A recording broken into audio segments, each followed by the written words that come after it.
Hi! Hello! నేనైతే మీ nature Harika అనమాట. ఇదైతే సోంపు అనమాట. చూడండి ఎంత బావుందో సోంపు. చాలా చక్కగా గ్రో అయింది కదా! సో, అందుకే దూరం దూరం నాటేద్దామనేసి నేను దాన్నైతే నాట్లు వేసేద్దామని తడుపుతున్నాను. చాలా అంటే చాలా బాగా గుబురుగా వచ్చిందనమాట. సో, కింద ట్రే ఉంది కదా! అందులో నేను మెంతాకు, కొంచెం కొత్తిమీర వేసింటి ముందు.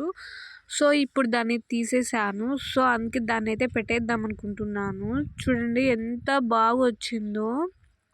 నేనైతే నాట్లయితే ఏసిస్తున్నాను. వీడియో అయితే చాలా సేపుంది. సో, అందుకే నేనైతే ఫాస్ట్‌గా పెట్టేశాను.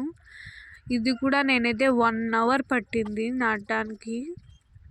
చాలా అంటే చాలా హ్యాపీగా ఉంది. ఎందుకంటే సోంపు కూడా మనం ఫస్ట్ టైం ట్రై చేస్తున్నాం అనమాట. టేస్ట్ విషయానికి, స్మెల్ విషయానికొస్తే సేమ్ సోంపులాగే ఉంది అనమాట.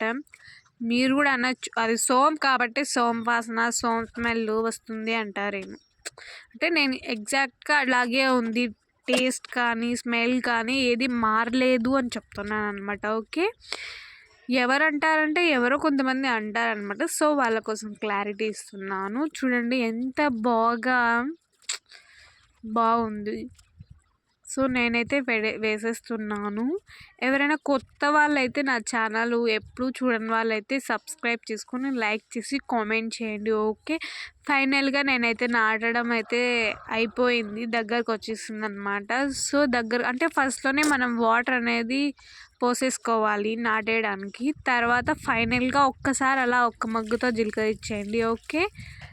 నా వీడియో చూసిన వారికి థ్యాంక్ యూ. బాయ్.